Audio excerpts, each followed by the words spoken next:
विद्महे असतो मा सद्गमय तमसो मा ज्योतिर्गमय मृत्युर्मामृतङ्गमय मातृदेवो भव पितृदेवो भव आचार्यदेवो भव अतिथिदेवो भव सर्वं देवो भव चित्तस्य शुद्धये कर्म न तु वस्तु फलर्थये वस्तु सिद्धिर्विचारेण न किञ्चित् कर्म कोटिभिः नित्यो नित्यानां चेतनाश्चेतनानाम् एको गौणं यो विदधाति कामं तमात्मस्थं येन पश्यन्ति धिया तेषां शान्तिः शाश्वती नेतरेषां मनसेवानुद्रष्टव्यं नेह नानास्ति किञ्चन मृत्युसह मृत्युमाप्नोति यः नानेव पश्यति विद्यते हृदयग्रन्थि छिद्यन्ते सर्वसंशय क्षीयन्ते चस्य कर्माणि तस्मिन् दृष्टे परावरे अपाणिपादो जवनो ग्रहीता पश्यत् चक्षुश्रवणकर्म सवेति वेद्यं न च तस्यास्ति वेत्ता तमाहोरग्रयं पुरुषं महान्तं यस्य देवे परावर्ति यथा देवे तथा गुरु तस्य ते कथितायत्ता प्रकाशन्ते महात्मनः ज्ञानामृतेन पृथस्य कृतस्य योगिनः नैवास्ति किञ्चित् कर्तव्यम् अस्ति चेतनसा तत्त्ववित् चक्षुषा न पश्यति येन चक्षुंसि पश्यति तदेव ब्रह्मत्वं विद्धि नेदं जडिदं भासते।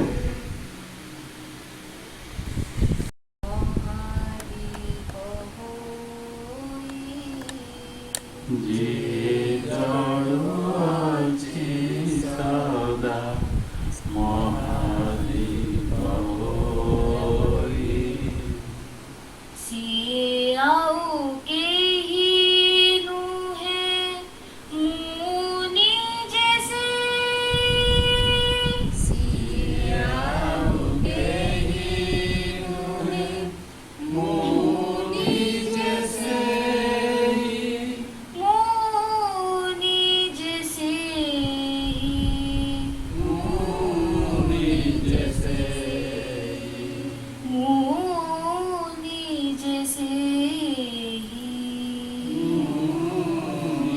जैसे जिए जड़ू अछि सदा महादीप होई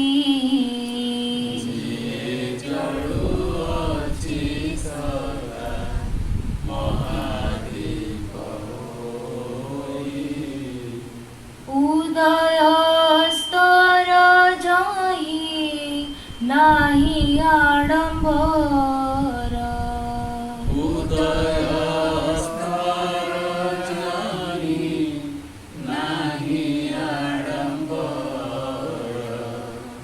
आलोक बांधर लुचकाळी खेळ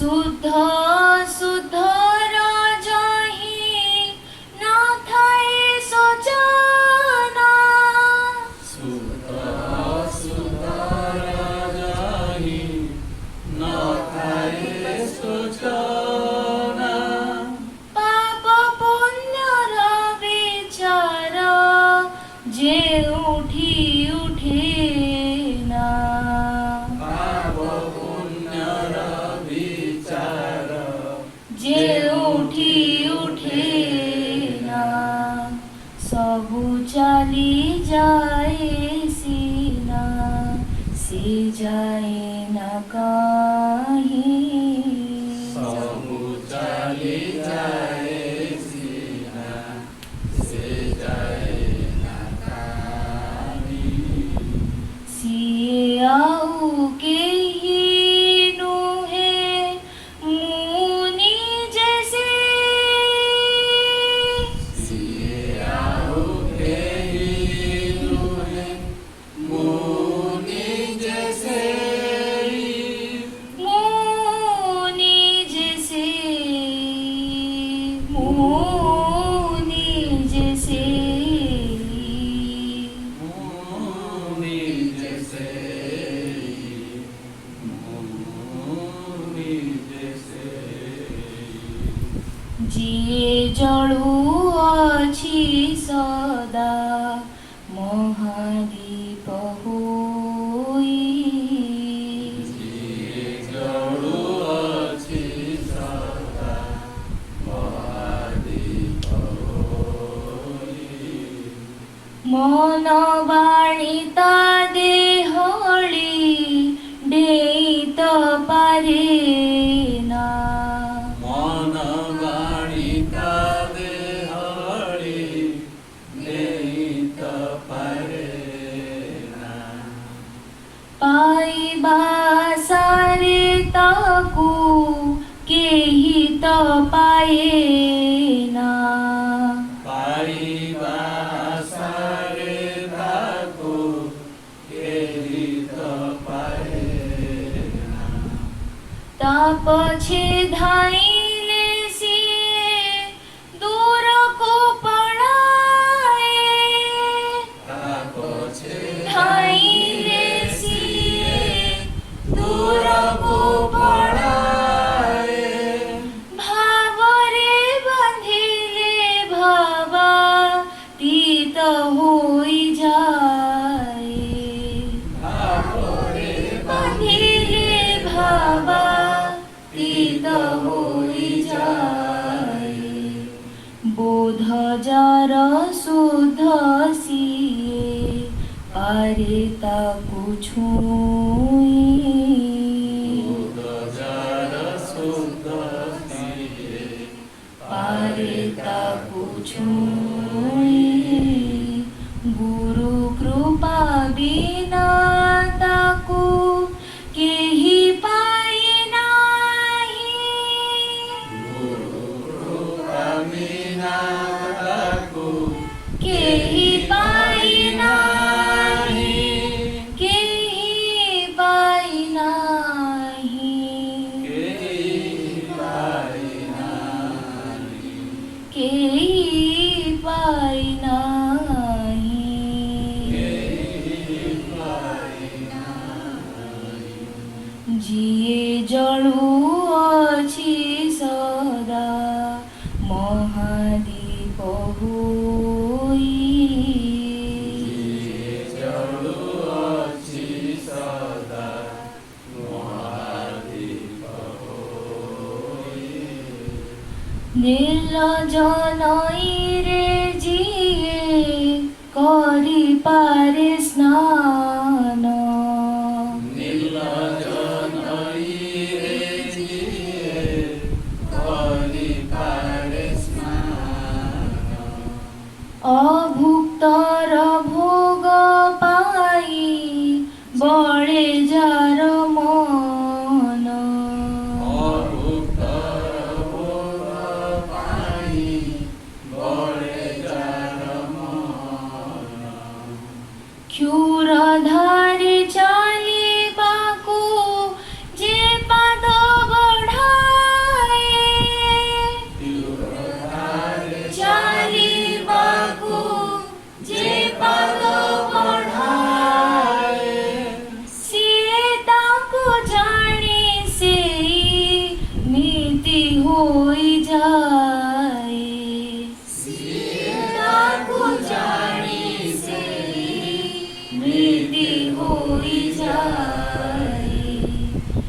सारा संसार मिछ सही सुना से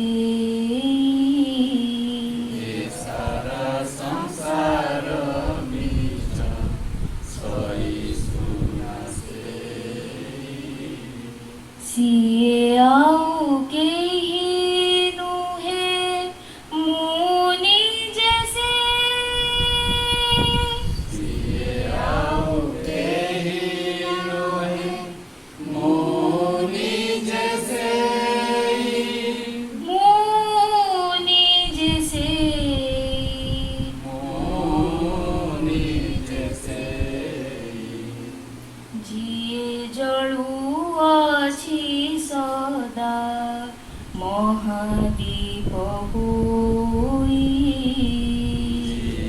जड़ु अछि सदा महादीप होई सिए आउ केही नुहे मुनि जैसे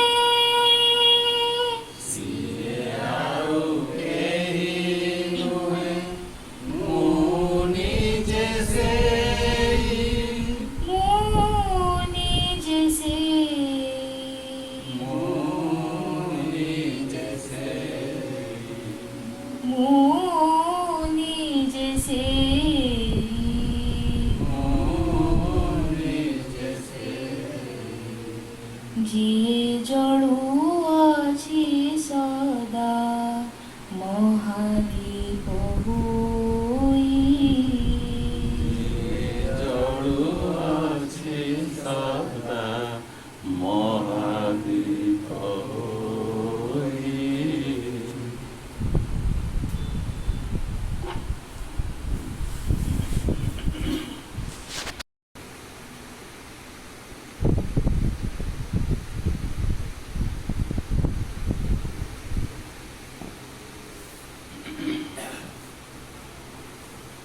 ଏଇ ଗୋଟିଏ ଭଜନକୁ ଯଦି ଆମେ ଜୀବନରେ ବାରମ୍ବାର ପଢ଼ିବା ଏବଂ ମନନ କରିବା ଆଧ୍ୟାତ୍ମିକ ତତ୍ତ୍ୱର ମୂଳ ରହସ୍ୟ ସବୁ ଜାଣିବା ପାଇଁ ଅଧିକ କିଛି ଆଉ ନାହିଁ। ଭଜନର ପ୍ରତ୍ୟେକ ପଂକ୍ତି ଆମକୁ ନେଇଯାଇକି ଏଭଳି ସ୍ତରରେ ପହଞ୍ଚେଇ ଦେଉଛି ଯେଉଁଠି ଆମ ଖୋଜିବାର ଅନ୍ତ ହେଇଛି। ଆଉ ଖୋଜିବନି ମଣିଷ, କ'ଣ ଖୋଜିବ, କ'ଣ ସେ ପାଇବ? କିନ୍ତୁ ଆମେ ଭଜନ ବୋଲି ବହି ଭିତରେ ତାକୁ ରଖିଦେଉ, ତାକୁ ବୁଝିବା ପାଇଁ ଚେଷ୍ଟା କରୁନାହିଁ କି ତା ପଛଆଡ଼େ କ'ଣ ରହସ୍ୟ ଅଛି ତାକୁ ଆମେ ଜାଣିବା ପାଇଁ ଭାବୁନାହିଁ। କ'ଣ କରାଯାଇପାରିବ? ପ୍ରତ୍ୟେକ ଜୀବର ତ ଦୁର୍ଭାଗ୍ୟ ହେଉଛି ସେ ତା ହାତ ପାହାନ୍ତାରେ ଯେଉଁ ଜିନିଷ ଅଛି ତାକୁ ସେ ଦେଖୁଥିଲେ ମଧ୍ୟ ତାକୁ ଜାଣିପାରେ ନାହିଁ, ବୋଧ କରିପାରେନି, ଉପଲବ୍ଧି କରିପାରେନି। ସେ ହେଉଛି ସବୁଠାରୁ ଆଶ୍ଚର୍ଯ୍ୟଜନକ କଥା। ନିଜ ଜୀବନର ଏତେ ଅନ୍ଧାରି ପକ୍ଷ ଅଛି, ଆମେ ନିଜକୁ ଭାବୁଛୁ ଆମେ ବହୁ ପରିମାଣରେ ଜ୍ଞାନୀ, ବୁଝିପାରୁ, ଜାଣିପାରୁ, କିନ୍ତୁ ପ୍ରକୃତରେ ନିଜକୁ ପଚାରିକି ଦେଖ, ଆମେ ଜାଣିପାରୁ, ଆମେ ବୁଝିପାରୁନା। ସେଥିପାଇଁ ଆମ ଭିତରେ ଗୋଟେ ଦାହ ହୁଏ, ଯନ୍ତ୍ରଣା ହୁଏ, କିଏ ଜଣେ ମିଳନ୍ତା କି ମୋର ପ୍ରଶ୍ନ ଗୁଡ଼ାକ ସବୁ ଉତ୍ତର ସେ ଦେଇଦିଅନ୍ତା। ଏମିତି ଉତ୍ତର ଯଦି ଦିଅନ୍ତା ମୁଁ ତା ଦେହରେ ଝୁମି ଯାଆନ୍ତି, ବିଭୋର ହେଇଯାଆନ୍ତି, ଏକାକାର ହେଇଯାଆନ୍ତି, ଆଉ ମନ ଭିତରେ କିଛି ରହନ୍ତାନି। ଗୋଟେ ଆନନ୍ଦ ବୋଲି ଯାହା କହନ୍ତି, ମୁକ୍ତ ଗୋଟେ ଖୁସିରେ ନିଆଁ ମାରି ମାରି ରହିବା ଜୀବନରେ ଯେମିତି, ସେଇଭଳି ମୋ ଜୀବନଟା ହେଇଯାଆନ୍ତା। ମୁଁ ଆଉ ଗୋଟେ ଦୁର୍ଦ୍ଦଶା ଭିତରେ, ଯନ୍ତ୍ରଣା ଭିତରେ ରହନ୍ତିନି। କିଏ ସେ? ଆମ ମନରେ ଧାରଣା କରିଦିଆହେଇଛି ସେ ହେଉଛନ୍ତି ଗୁରୁ, ଏବଂ ସେ ଧାରଣା ଦ୍ୱାରା ଆମେ ଗୁରୁ ନାମରେ ଯାହାକୁ ଭରସା କରୁ, ସେଇ ଗୁରୁଙ୍କ ପଛରେ ଅନୁସରଣ କରି କରି ଯାଉ ଯାଉ ସେ ଯାହା ଆମକୁ ବତେଇଲେ ଆମ ମାର୍ଗଟାକୁ ସରଳ କରିଦେଲେ। ଯେଉଁଟା ଆମେ ବିଚାର କରିପାରୁନଥିଲେ କିନ୍ତୁ ଗୋଟେ ମାର୍ଗ ଅଛି କି, ସେଟାକୁ ଏକଦମ ସରଳରୁ ସରଳଟାକୁ ଦେଖେଇଦେଲେ ତ ବହୁତ ଉପରକୁ ଯାଇପାରିବ, ବହୁତ ଉପରକୁ ଯାଇପାରିବ। ଯାଇ ସେ କହିଲେ, ଦେଖ ଗୋଟେ ଛୋଟିଆ ଦୀପଟିଏ ତୋ ଘରେ ତୁ ଜଳେଇ ଦେ, ଦେଖିବୁ ସେ ଦୀପଟିର ଆଲୋକରେ ପ୍ରତ୍ୟେକ ଜିନିଷ ଆଲୋକିତ ହେଉଛି। ପ୍ରତ୍ୟେକ ଜିନିଷକୁ ଚିହ୍ନି ଦେବା ପାଇଁ ସେ ଦୀପଟିର ଆଲୋ ଜ୍ୟୋତିଟା କେତେ ସହାରା ଦେଉଛି, ସାହାଯ୍ୟ କେତେ କରୁଛି। ସେ ଦୀପ ଦ୍ୱାରା ଯେଉଁମାନେ ସବୁ ବସିଛନ୍ତି, ଚାଲିଛି ଗୋଟେ ସଙ୍ଗତ, ଜଣେ ମୃଦଙ୍ଗ ବଜାଉଛି, ଜଣେ ସ୍ତ୍ରୀ ଲୋକଟିଏ ନାଚୁଛି, ଜଣେ ଗିନି ବଜାଉଛି, ଘରଟାରେ କେତେଗୁଡ଼େ ସବୁ କ୍ୟାଲେଣ୍ଡର ଫଟୋ ଟଙ୍ଗା ହେଇଛି, କିନ୍ତୁ ସେ ଗୋଟିଏ ଦୀପ ସମସ୍ତଙ୍କୁ ଆଲୋକିତ କରୁଛି। ରାମକୃଷ୍ଣ ପରମହଂସଙ୍କ ଭାଷାରେ ସେ କେମିତି ବୁଝାଉଛନ୍ତି, ଗୋଟିଏ ଦୀପ ତାର ଆଲୋକରେ ସବୁ ଗୁଡ଼ାକ ଆଲୋକିତ କରିଦେଉଛି। ସେ ଆଲୋକ ଭିତରେ ଦେଖି ଦେଖି ଦେଖି ଦେଖି ଯାଉ ଯାଉ ଯଦି ଆମେ ପଚାରିବୁ ସେମିତି ଗୋଟେ ଆଲୋକ ଥିଲେ ଆମକୁ ତ ସବୁ ଦେଖାଯାଆନ୍ତା, ସେ ଆଲୋକ କାହିଁ? ଏଇ ଯେଉଁ ଆଲୋକଟି ପଡ଼ିଲା, ଇଏ ବହିର୍ଦର୍ଶନ କରେଇଲା ନା ଅନ୍ତର୍ଦର୍ଶନ କରେଇଲା? ଏ ଯେଉଁ ଦୀପଟି ଜଳୁଛି ଇଏ ବାହାରକୁ ଦେଖେଇଲା, କିନ୍ତୁ ଭିତରେ ଅନ୍ଧାର କେତେ ଅଛି ଆମେ ଜାଣିଲେଣି କି? ଯେଉଁଟାକି ଆମେ ଦେଖିପାରୁ। ଧର ମନ ବୋଲି ଗୋଟେ ଜିନିଷ, ଏ ମନର ଅସ୍ତିତ୍ୱ କେମିତି, ମନ କେମିତି ଗଢ଼ା ହେଇଛି, ଏ ମନ ଉପରେ ଆଲୋକ ପଡ଼ିଲା ବେଳକୁ ମନକୁ ଆମେ ଟିକେ ଦେଖିପାରୁଛୁ। ବୁଦ୍ଧି ତାର କାମ କ'ଣ? ସେ ବୁଦ୍ଧି ଉପରେ ଟିକେ ଆଲୋକ ପଡ଼ିଲା ବେଳେ ଆମେ ଦେଖୁଛୁ। ସେ ଆଲୋକ ସେ ବର୍ଷଟା କିଏ ପକାଉଛି ନା ଯିଏ ଜାଣିଛି ସେ ତାପରେ କହୁଛି ଦେଖେ। ଶଙ୍କରାଚାର୍ଯ୍ୟ କହିଲେ ଏଇଟା ଅନ୍ତଃକରଣ, ତମ ଭିତରେ ଥିବା କ୍ରିୟା ଗୁଡ଼ାକ ଯାହା ଯାହା ହେଉଛି ତାକୁ ଅନ୍ତଃକରଣ କୁହାଯାଉଛି। ଏବଂ ତାପରେ ଆଲୋକ ପଡ଼ିଗଲା ବେଳକୁ ଯେଉଁମାନେ ଗୁରୁ ତତ୍ତ୍ୱଦର୍ଶୀ, ସେ ଆଲୋକ ପକାଇଲା ବେଳକୁ ଆରେ ମନଟା ଏମିତି ସଂକଳ୍ପ ବିକଳ୍ପ କରୁଛି। ସେ ସଂକଳ୍ପ କ'ଣ, ବିକଳ୍ପ କ'ଣ, ଏଇଟା ଠିକ୍ ନା ଏଇଟା ଭୁଲ, ଏମିତି କଲେ ହୁଅନ୍ତା, ସେମିତି କଲେ ହୁଅନ୍ତା, ଏଇଭଳି କାମ କରୁଥିବା ଯେଉଁ ଯନ୍ତ୍ରଟି ଆମ ଭିତରେ ଅଛି ତାକୁ ଆମେ ମନ ବୋଲି କହୁଛୁ। ଏ କଥାଟାକୁ ସେମାନେ ବୁଝିଥିବା ଯୋଗୁଁ କେତେ ସରଳ ଭାବରେ ଆମକୁ ତାକୁ ବୁଝେଇଦେବେ। ସେତେବେଳେ ଆମେ କହିଲୁ ଯାହା ହଉ ଏ ଆଲୋକ ଦ୍ୱାରା ଆମେ ବାହାରର ଦେଖୁଥିଲୁ ସିନା ଦୀପ ଦ୍ୱାରା, ଏବେ ଭିତରେ ଗୋଟେ କ'ଣଟେ ଅଛି, କେଉଁଠି ଗୋଟେ ଦୀପଟେ ଅଛି, ସେ ଜଳିଲା ବେଳକୁ ଆମକୁ ଦେଖାଯାଉଛି। ଏଇଟା ଗୁରୁର କାମ ହେଉଛି ତମର ଭିତର ବାହାରର ସବୁ ଅନ୍ଧାର ଯିଏ ଅଛି ସେ ଅନ୍ଧାରକୁ ସେ ଦେଖେଇଦେବ।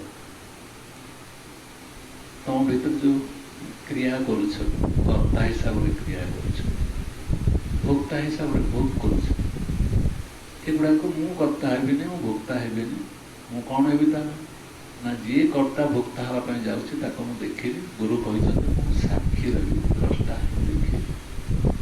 ବୁଝିପାରିଲ ନା ନାହିଁ?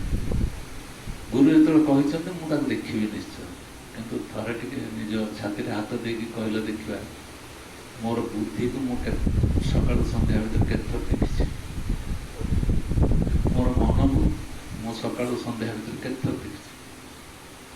ଅହଙ୍କାର କଥା ଛାଡ଼, ତ ଆହୁରି ସୂକ୍ଷ୍ମ, ତେଣୁ ମୋର ଅହଙ୍କାରକୁ ମୁଁ କେତେ ଦେଖିଛି।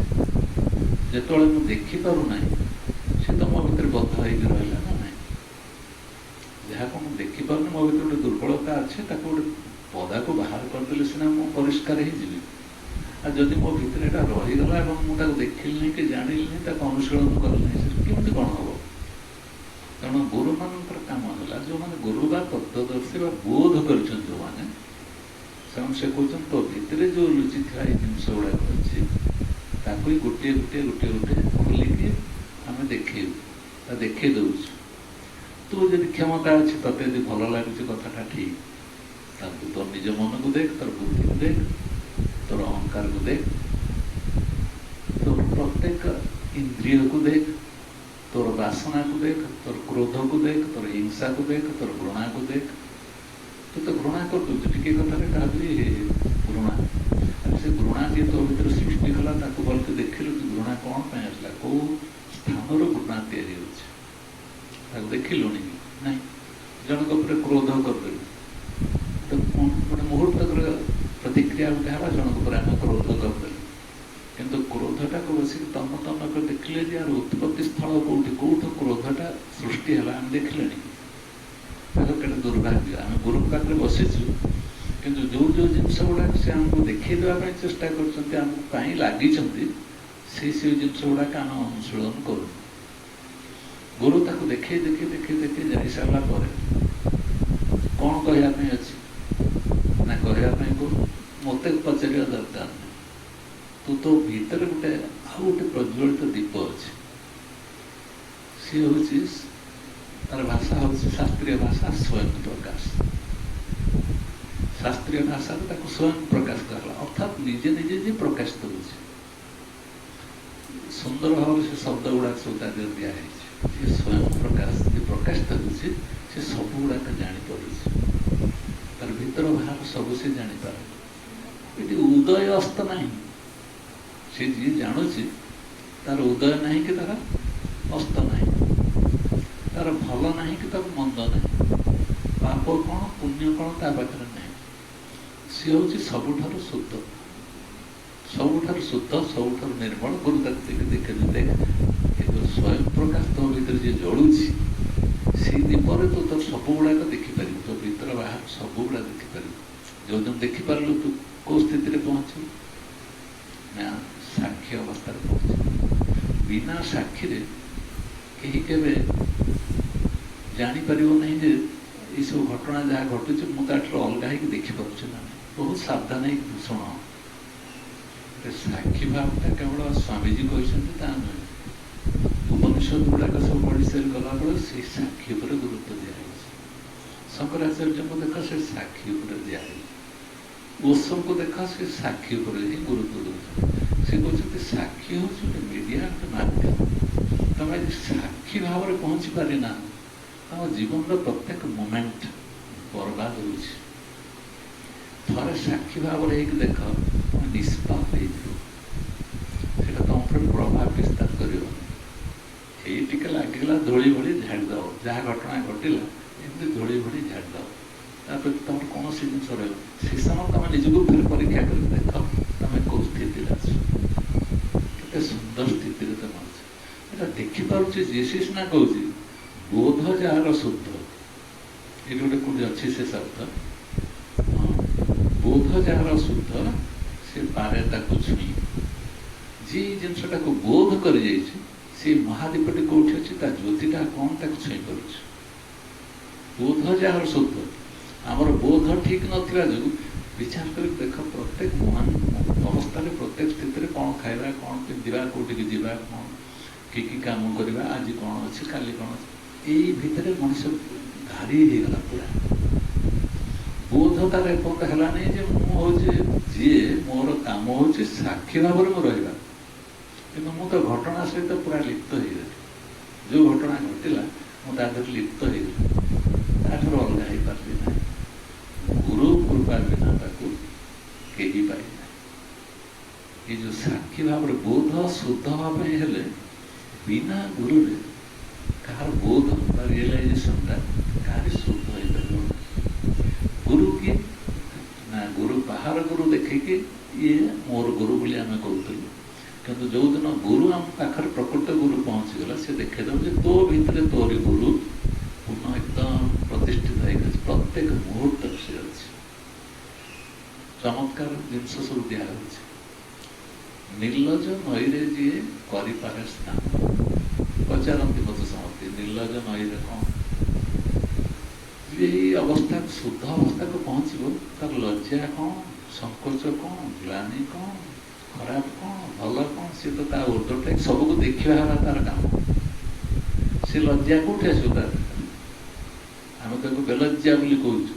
ଲଜ୍ଜାହୀନଟି ପ୍ରକୃତରେ ଯିଏ ଆତ୍ମାକୁ ଉପଲବ୍ଧି କରିଥାଏ, ତା ପାଖରେ କୋଉ ଜିନିଷ ପାଇଁ ସେ ସଂକୁଚିତ ହେବ, ସେ ଅବସ୍ଥା ରହିବ। ଅଭୁକ୍ତର ଭୋଗ ପାଇଁ ବଳେ ଯାହାର ମନ। ସଂସାର ସାରାରେ ଦେଖ, ପ୍ରତ୍ୟେକ ମୁହୂର୍ତ୍ତରେ କିଛି ନା କିଛି ଆମେ ଭୋଗ କରିବା ପାଇଁ ଚାହୁଁଛୁ। ଏଇଟା ହେଲେ ହୁଅନ୍ତା, ଏଇଟା ହେଲେ ହୁଅନ୍ତା, ସେଇଟା, କିନ୍ତୁ ଯାହା କେବେ ଭୋଗ କରାଯାଇପାରିବ ନାହିଁ କାହାକୁ, ଯେଉଁ ପରମାତ୍ମା, ତା ପ୍ରତି ଯାହାର ଭୋଗ କରିବା ପାଇଁ ଇଚ୍ଛା ହେବ, ତାକୁ କେମିତି ପରମାତ୍ମା ଟିକେ ଜାଣନ୍ତି, କେମିତି ତାକୁ ଉପଲବ୍ଧି କରନ୍ତି। ବଳେ ଯାହାର ମନ, କ୍ଷୁରଧାରେ ଚାଲିବାକୁ ଯେ ପାଦ ବଢ଼ାଏ। ବ୍ଲେଡ୍ ଉପରେ ଚାଲିବା ପାଇଁ ଯଦି ଆମେ ଗଲୁ, ଆମ ସାହସ ରହିବ? କିନ୍ତୁ ଯେଉଁମାନେ ଆତ୍ମସିଦ୍ଧି ପାଇଥାନ୍ତି ସବୁଠାରୁ ସୂକ୍ଷ୍ମ ଆତ୍ମା ଥିବା ଯୋଗୁଁ ସବୁ ପଛଆଡ଼େ ସେ ରହିଥିବା ଯୋଗୁଁ ଯେକୌଣସି କ୍ରିୟା କଲାବେଳେ ସେ ଆତ୍ମା ରୂପକ ଧାର ଉପରେ ଯାଉଛି ଯେ ମୁଁ ଆତ୍ମାକୁ ଛାଡ଼ି ଦେଇକି ଅନ୍ୟ ଆଡ଼େ ଚାଲିଗଲି କି କୌଣସି କର୍ମ କରିବା ପାଇଁ ଗଲାବେଳେ ମୁଁ ଅନ୍ୟମନସ୍କ ହେଇଗଲି କି। ତେଣୁ ଆତ୍ମା ହେଉଛି ଏଭଳି ଏକ କ୍ଷୁର ଭଳି ତୀବ୍ର ଏକଦମ ମୁନିଆ ଜିନିଷ ତା ଉପରେ ଯିଏ ପାଦ ଦେଇକି ଚାଲିବା ପାଇଁ ସାହସ ରଖେ ସେଇ ଜୀବନର ମଧୁରତାଟା ସିଏ ତାକୁ ଜାଣି ସେମିତି ଯିଏ ଆତ୍ମାର ସନ୍ଧାନ ପାଇଗଲା ସିଏ ତାକୁ ସେଇଭଳି ସ୍ଥିତି ହେଇଯିବ। ତାର ପ୍ରତ୍ୟେକ ଘଟଣାର ପ୍ରତ୍ୟେକ ଯାହା ଯାହା ଘଟୁଛି ତା ପ୍ରତି ତାର ଶ୍ରଦ୍ଧା ଆନ୍ତରିକତା କିଛି ନଥିବ। ଧୂଳି ଝାଡ଼ିଦେବ ସେ ଘଟଣା ଘଟୁଛି ତା ପାଇଁ ଧୂଳି ସବୁ ଯେମିତି ଦେହରେ ଲାଗିଗଲା ଝାଡ଼ିଦେବୁ ଆମେ ସେ ସେମିତି ଝାଡ଼ି ଦେଇପାରିବ। ଜଣେ ଋଷି ଥିଲେ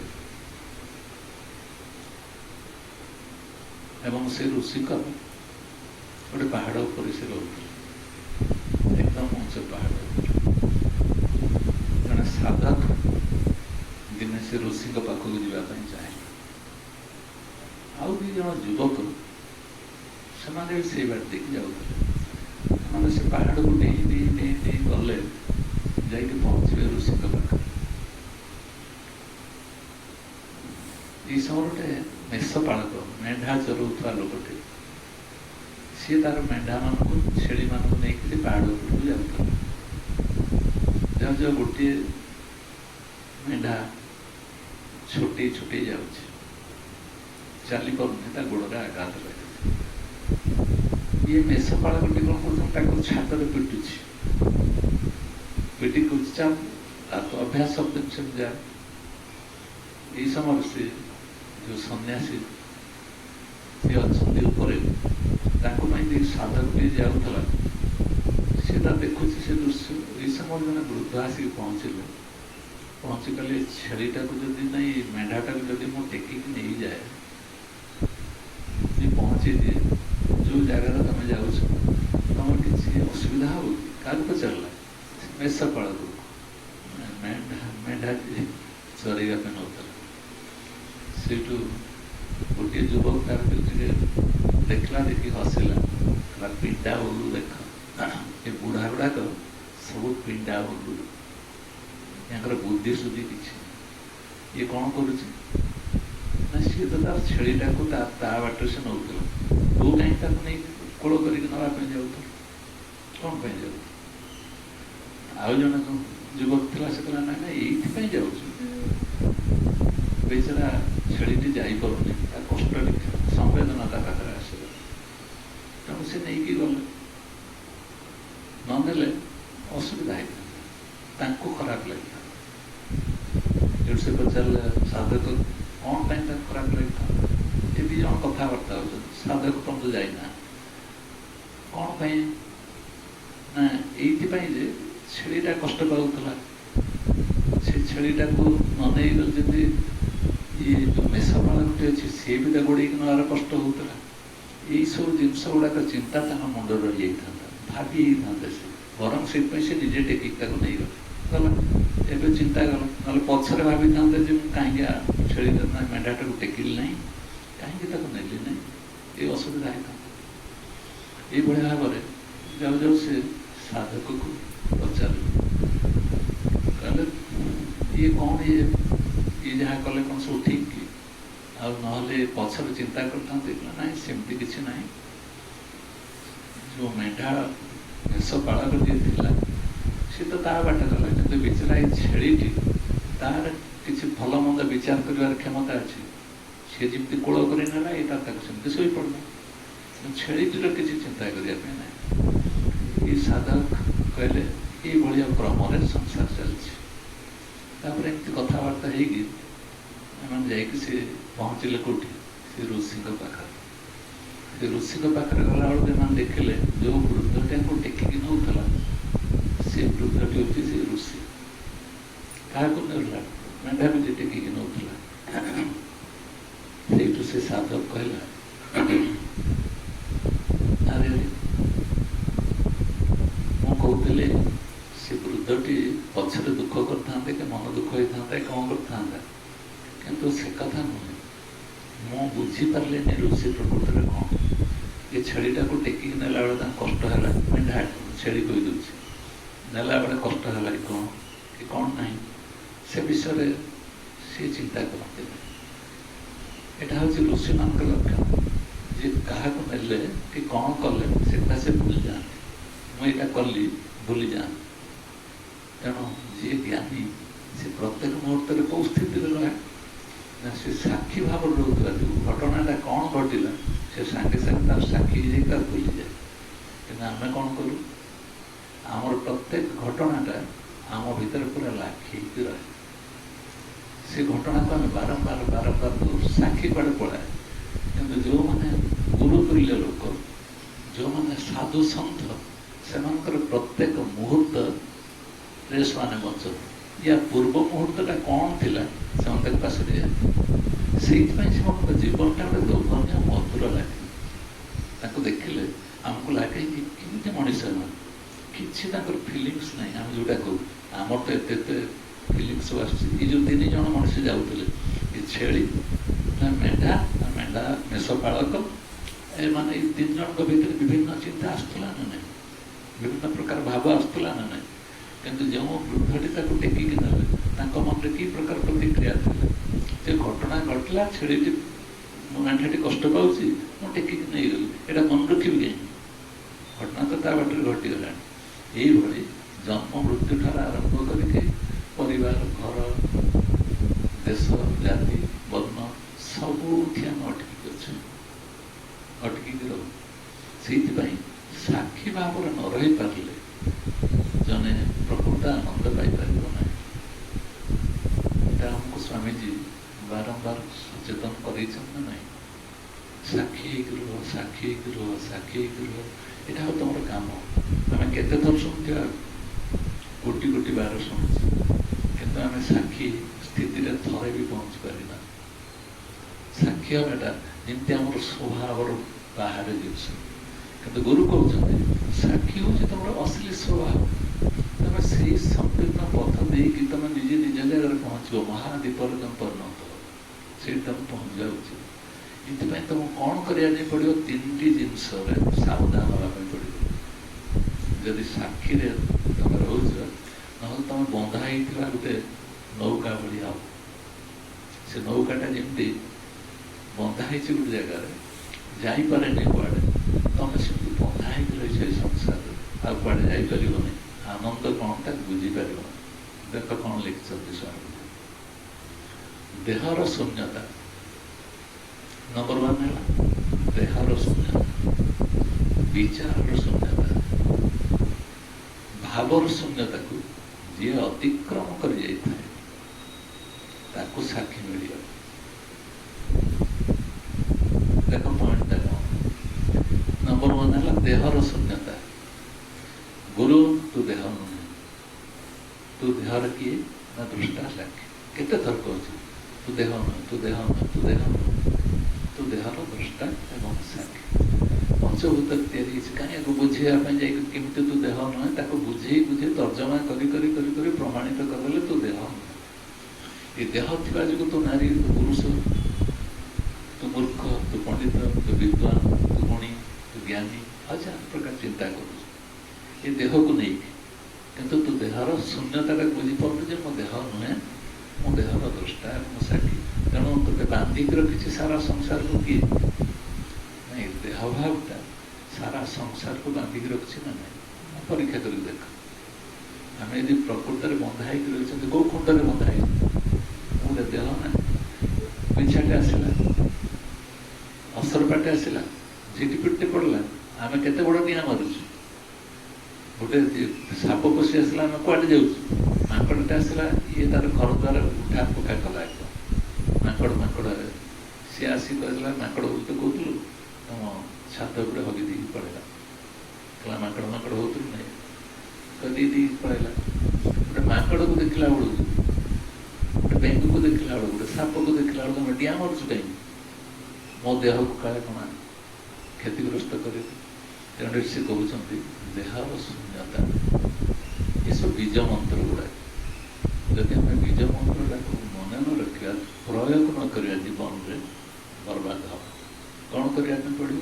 ଦେହର ଶୂନ୍ୟତା। ଆଗେ ନିଜ ଦେହ ମୁଁ ଏତିକିରେ ଆବଦ୍ଧ ହେଇକି ରହିଛି, ଏ ଆବଦ୍ଧ ଭାବରୁ ବର୍ଜନ କରୁ। ସେ କହୁଛନ୍ତି କେମିତି ନା ଦେହର ଶୂନ୍ୟ ଦେହ ନାହିଁ, ଗୋଟେ ଶୂନ୍ୟ ହେଇଗଲା ଆମର ଦେହ। ଯେମିତି ଗୋଟେ ମୃତ୍ୟୁ ଆସିକି ପାଖରେ ପହଞ୍ଚି ଜଣେ ହସ୍ପିଟାଲାଇଜ୍ ହେଇଛି, এই সময় ডাক্তারটাকে ଦେଖୁଛି ତାର ଜୀବନୀ ଶକ୍ତି କମି କମି କମି କମିକି ଚାଲିଯାଉଛି। ସେ ଆସ୍ତେ ଆସ୍ତେ ମୋର ଶରୀର ନାହିଁ ବା ନଷ୍ଟ ହେଇଯାଉଛି, ଆଉ କିଛି ସମୟ ପରେ ଚାଲିଯିବ। ଏଇ ଯେଉଁ ଭାବନା ଆସୁଛି, ସେରକମ ଜ୍ଞାନ ଦ୍ୱାରା କ'ଣ ହେବ? ତମେ ଥାଇକି ମଧ୍ୟ ଶରୀର ସବୁ ପ୍ରକାର କ୍ରିୟାଶୀଳ ହେଉଥିଲେ ମଧ୍ୟ ମୋ ଶରୀର ନୁହେଁ। ଏଇ ପ୍ରକାର ବୋଧ ଆଣିବା ପାଇଁ ହେଲେ ତମକୁ ସାକ୍ଷୀ ଭାବରେ ରହିବା ପାଇଁ ପଡ଼ିବ। ଦ୍ୱିତୀୟ କଥା ସେ କହିଲେ ବିଚାରର ଶୂନ୍ୟତା। ଆକାଶଟା ଶୂନ୍ୟ ନା ନାହିଁ? ଆକାଶ ଭିତରେ ନାନାଦି ପ୍ରକାର ମେଘଖଣ୍ଡ ସବୁ ଭାସୁଛି ନା ନାହିଁ? ଭାସୁଛି ନା ନାହିଁ? କିନ୍ତୁ ଆକାଶ କ'ଣ ମେଘଖଣ୍ଡ? ସେ ଆକାଶଟା କ'ଣ ମେଘଖଣ୍ଡ ବି? ମେଘଖଣ୍ଡ ନୁହେଁ। ଠିକ୍ ସେମିତି ଦେଖ, ତମ ମନ ଭିତରେ ବିଚାର ଗୁଡ଼ାକ ଯେଉଁଗୁଡ଼ାକ ସବୁ ଆସୁଛି, ଏଗୁଡ଼ା ସବୁ ତମର ଆତ୍ମା ରୂପକ ଆକାଶରେ ଏଗୁଡ଼ାକ ସବୁ ଭାସୁଛି। ଏଗୁଡ଼ା ଆକାଶଟାକୁ ଆତ୍ମା ସହିତ ତୁଳନା କରି ସର୍ବବ୍ୟାପକ ବୋଲି ତାକୁ ଦେଖେଇ ଦିଆହେଉଛି। ସେଇଭଳି ଏ ଆତ୍ମା ଉପରେ ତମ ଭାସୁଛି କିଏ? ମନ ବୁଦ୍ଧି ଦ୍ୱାରା ତିଆରି ହେଇଥିବା ଯେଉଁ ମେଘଖଣ୍ଡ ଭଳି ଭାସୁଛି ତମର ବିଚାର ଗୁଡ଼ାକ। ପ୍ରତ୍ୟେକ ମଣିଷ ବିଚାର ନ କରିକି ରହିପାରୁନି। ସକାଳୁ ସନ୍ଧ୍ୟା ପର୍ଯ୍ୟନ୍ତ, ରାତି ପର୍ଯ୍ୟନ୍ତ ବିଚାର ବିଚାର ବିଚାର ବିଚାର। କ'ଣ ବିଚାର କରୁଛି? ବିଚାରରୁ ତତେ ମିଳିବ କ'ଣ? ସେ କହୁଛି ବିଚାର ନ କରିବ ଆଉ ମଣିଷ ଚାଲିବ କେମିତି? ମଣିଷ ଜୀବନଟା ସେ ବିଚାର କରିଦେଇଛି, ମୋ ଦେହଟା ଏତିକି ବାଟ ଚାଲିପାରିବ, ମୋ ମନଟା ଏତିକି ବାଟ ଚାଲିପାରିବ, ଧରି ନେଇଛି ଏତିକି କିଲୋମିଟର ମୁଁ ଯିବି, ମୋର ଏତିକି ଏତିକି ବାଟ ଯିବାର ଅଛି, ଏଇଭଳି ଧରି ନେଇକି ତାର ବିଚାରଟାକୁ ସେ ବଢ଼େଇ ବଢ଼େଇଛି। ୟାଠାରୁ ନ କଲେ କେମିତି ହେବ? ପ୍ରଶ୍ନ ଆହୁରି ତା ମନକୁ ଆସିଯାଉଛି। ଏଇ ନାନାଦି ପ୍ରଶ୍ନ ଦ୍ୱାରା ସେ ବିଚାର ଭିତରେ ଆବଦ୍ଧ ହେଇଯାଉଛି ନା ନାହିଁ? ମୋର ଏଇଟା ଘର, ଏଇ ଘରରେ ମୋର ଏ ଘରର ଭଲ ମନ୍ଦ ବିଷୟରେ ମୁଁ ଚିନ୍ତା କରିବି, ୟାର କ'ଣ କ'ଣ ସୁଖ ସୌଭାଗ୍ୟ ଆସିବ ଭାବିବି। ବିଚାର ଅଛି ନା ନାହିଁ? ପ୍ରତ୍ୟେକ ଜାଗାରେ ବିଚାର କରୁଛି।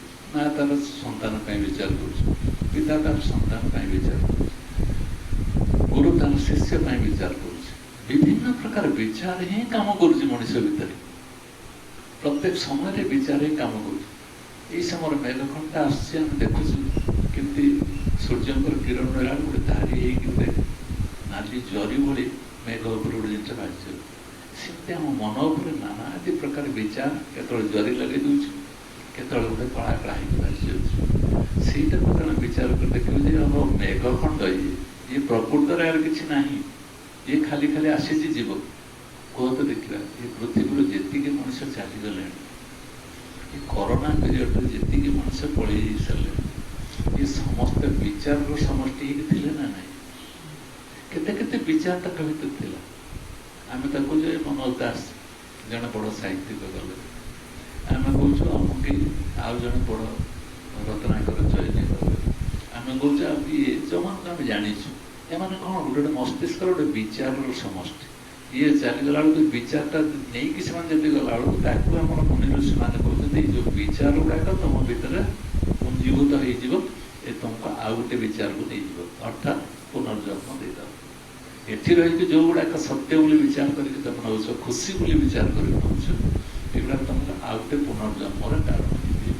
ୟା ପାଇଁ ଆଉ ଗୋଟେ ତୁମେ ଜନ୍ମ ନେଇଯିବ। ତେଣୁ ତୁମେ କ'ଣ କର ନା, ପ୍ରଥମ ହେଲା ଦେହର ଶୂନ୍ୟତା, ମୋ ଦେହ।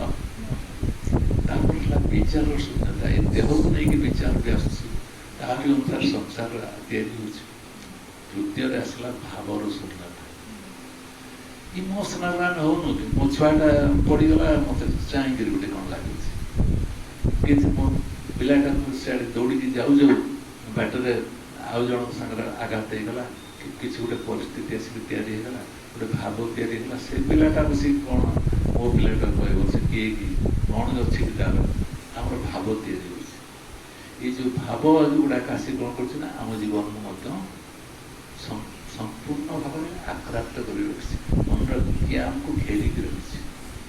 ପ୍ରଥମ ହେଲା ଦେହ, ତାପରେ ହେଲା ମନୋବୃତ୍ତି, ତାପରେ ହେଲା ଭାବ। ଏ ଭାବ ସବୁ କେଉଁମାନଙ୍କର ଥାଏ? कविर गोटे भाव था मोर पूरा विभोर है मोर कविता मोर रही ये जो भावर से बांधी रही मो भाया कविता किए लिखू ये तो मन के भी अहंकार तापर मुंड गुरुत्वपूर्ण ये कहबार कथा स्वामीजी कहते जदि ये तीन टा शून्यता तुम भर आसला तुम डेंगी चल पार्छ तो तुम साक्षी हो आम साक्षी भावटा कौटी नहीं गले साक्षी भावटा तुम सब साक्षी हो जा प्रत्येक कथार साक्षी केते थर शुणिले से क्लीयर कर कौन कहते तुम देहर शून्यता तुम विचार शून्यता और तुम भावर शून्यता जहाँ को देखिक तुम भाव सब तैयारी देखिल मधुमाछी देखिल गड़ची मशा देखिल बापा माँ को देखिल जेजे माँ को देखिल रिलेटिव संपर्क मान को देखिल भाव तैयारी अरे कौड़ जा ये दिन तो देखा नाला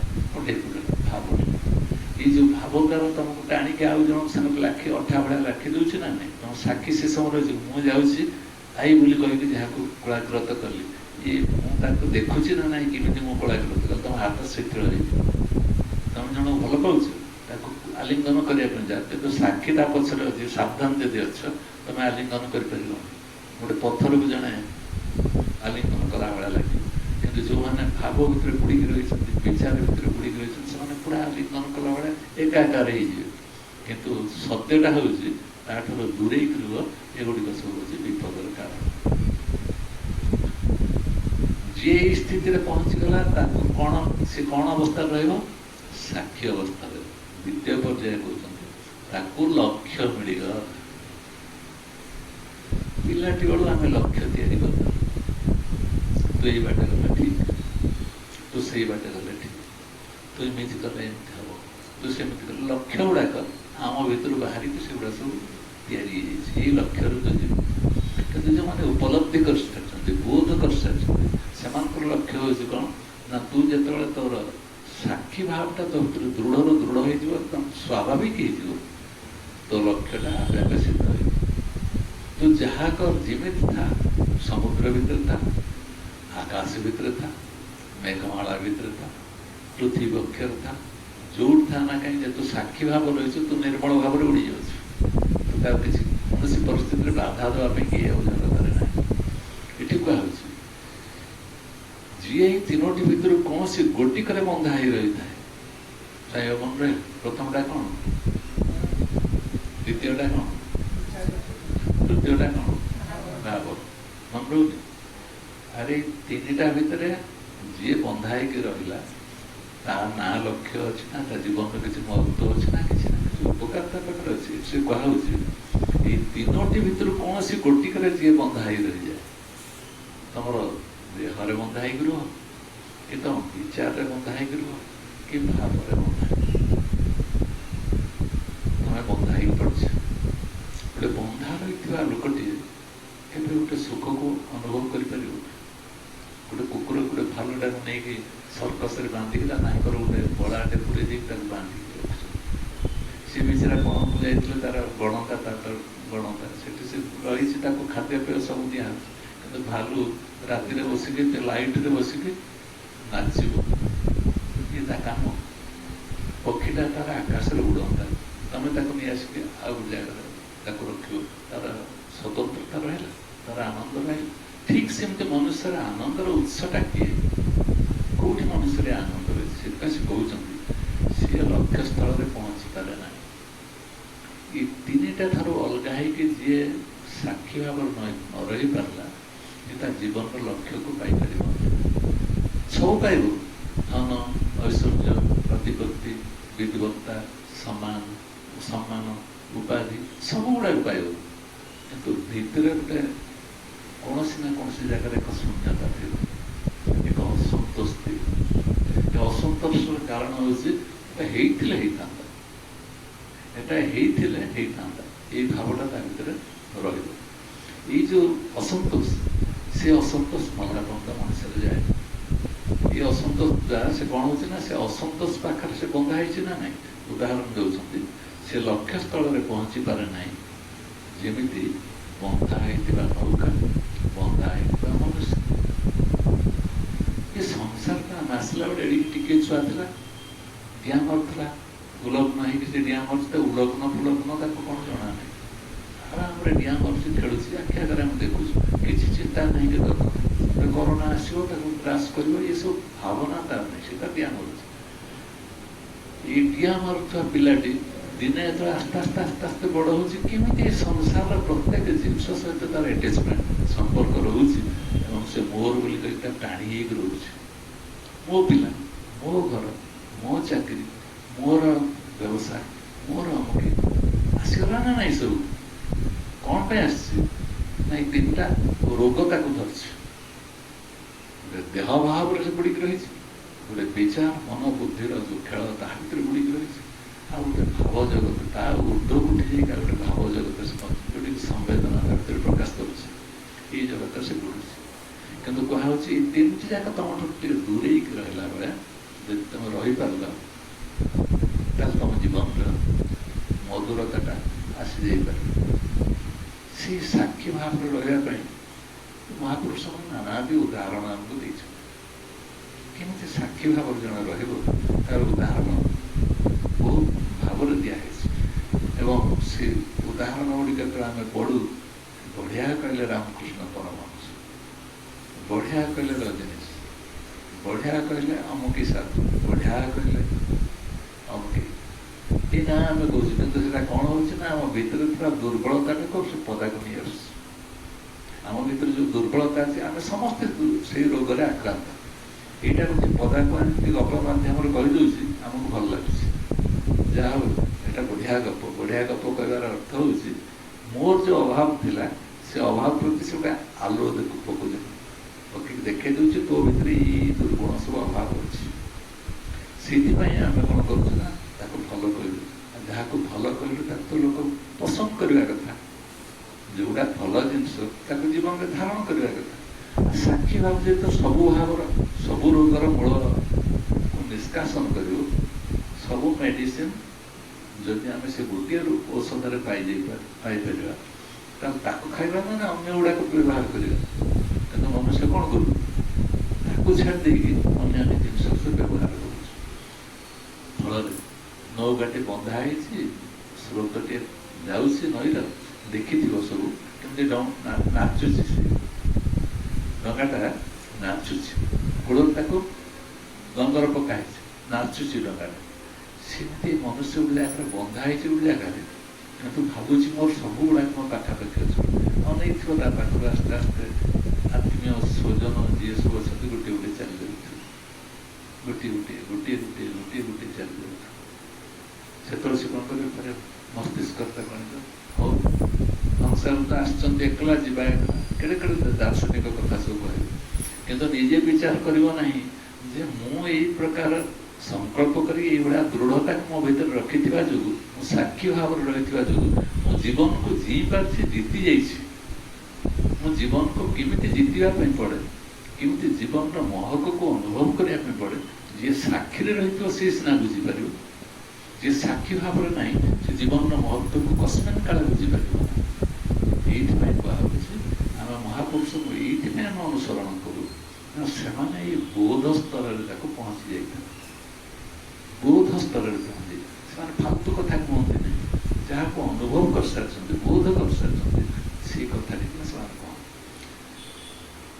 ଏଇଥିପାଇଁ କୁହାଗଲା ତମେ ଏଇ ସ୍ଥିତିକୁ ପହଞ୍ଚିବା ପାଇଁ ହେଲେ ସେଇଭଳିଆ ଗୁରୁଙ୍କର କୃପା ଟିକେ ଦରକାର। କୃପା ମାନେ ତମେ ଆସିଛ, ମୁଁ ଗୁରୁଙ୍କୁ ହେଲେ ମୋର ପୁଣ୍ୟ ଅର୍ଜନ ହବ, ତାଙ୍କୁ ଦର୍ଶନ କଲେ ମୋର ସବୁ ପାପ କ୍ଷୟ ହେଇଯିବ, ଏଇ ପ୍ରକାର ଫାଲତୁ ଧାରଣା ନେଇକି ଆମେ ଆସିକି ପହଞ୍ଚୁ।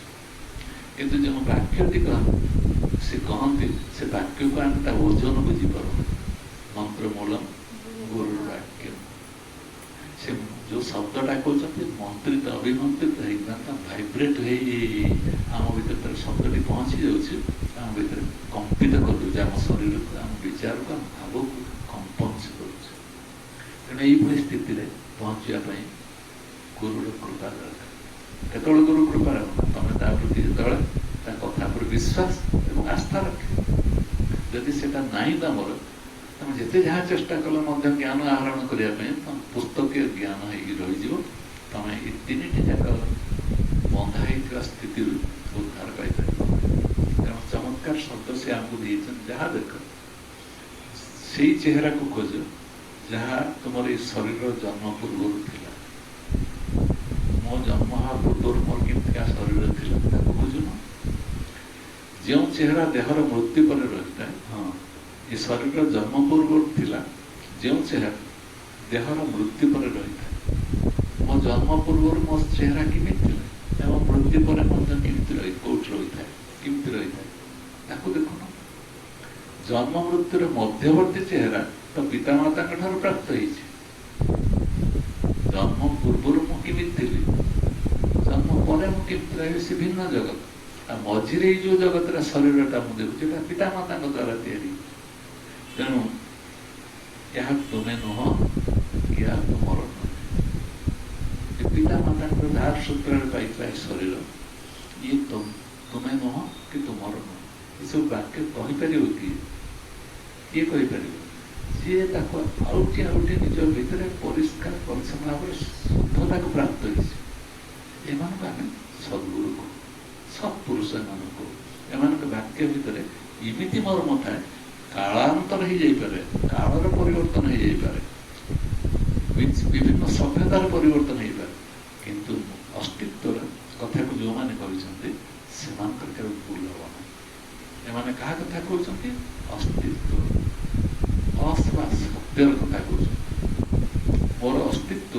मो जन्म पूर्व मोर अस्तित्व मृत्यु पर यार कथा से कहते मर्जित अवस्था कहना आम कौन कहते आमर समग्र जीवन मध्यवर्ती अवस्था को लेकिन चर्चा चलती या परवर्ती चिंतना आम कर जहाँ आध्यात्मिक रस हूँ ये कौन कर आम मन समस्त दुर्विपाक को ग्लानि को दुख को जंत्रणा को किस समय लाघव कर ये हूँ आध्यात्मिकतार विशेषत्व ये गोटे गोटे वाक्य को अनुशीलन कर प्रत्येक दिन पढ़ प्रत्येक दिन जीवन में प्रयोग कर फिर अनुभव कर सरल कोमल लगुच जीवन केते मधुर लगे आम मुक्त कंठ सब अहम निर्विकल्प निराकार रूप विभक्त सर्वत्र सर्व इंद्रिया सदा में समत्व न बंध न मुक्ति चिदानंद रूप शिव शिव शंकराचार्य लिखी अहम निर्विकल्प मोर विकल्प किसी ना मो ही मो मोर विकल्प बोले संसार के आत्मार विकल्प किए बना तो ना अनात्मा बोले किसी ना विकल्प बोले किसी ना अहम निर्विकल्प निराकार रूप कौन सी फॉर्म ना फॉर्मलेस आकार विहीन से भाई स्थिति में पहुँचे कौन आनंदता मिले से आनंद जो मैंने अनुभव कर समस्त मत से स्थिति की जीवाटा ही मोर सौभाग्य ये जी श्रम करने कथा मोर प्रत्येक मुहूर्त बेकार पड़ो अति कम से भावनाटा केत मो भितर आस कौट कौट बंधा देख देखा जल जल की परिष्कार देखा ये जगार बंधा गोटे खोल दियो निज मुक्त कले केते खोला लगुच देखिपर पुणी गोटे भावनार मुक्ति नहीं दियो देख केमती आउटे खोला के लगुच आउटे भावनार नहीं दियो बोधटा प्रतिष्ठित हो बोधटा रियलाइजेशन एकदम प्रतिष्ठा पाई ये तीन जिनस दूरी तेणु गुरु आज्ञा को आमको पालन करने पड़े सत्संग जो आम करुँ प्रत्येक वाक्य प्रति सावधान हाँपी पड़ो सचेतन हाँपी पड़ो ताही हूँ ये सत्संग प्रसाद आज केते कौन भावना कोटि कोटि प्राणी थे रास्ता कड़ गाँ बाहरी पड़ा कोटि कोटि लोक जहाँ कथा कहे गोटे भावना भितर बुड़ी अच्छे एम आमको देख देख के भावना बुड़ी मुझे भी ता विषय भावुँ तो मो बुड़ी नहीं यकम जो निज तर्जमा करने आरंभ हो मोर मुहूर्तटा को भल भाव उपलब्धि कर आज आम ये रखा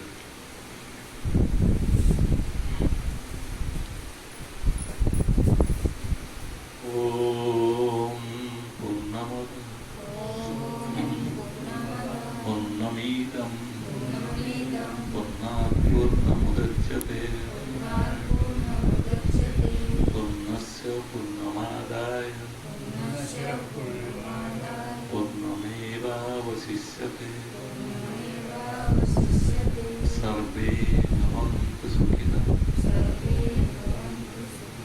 सर्वे सन्तु निरामया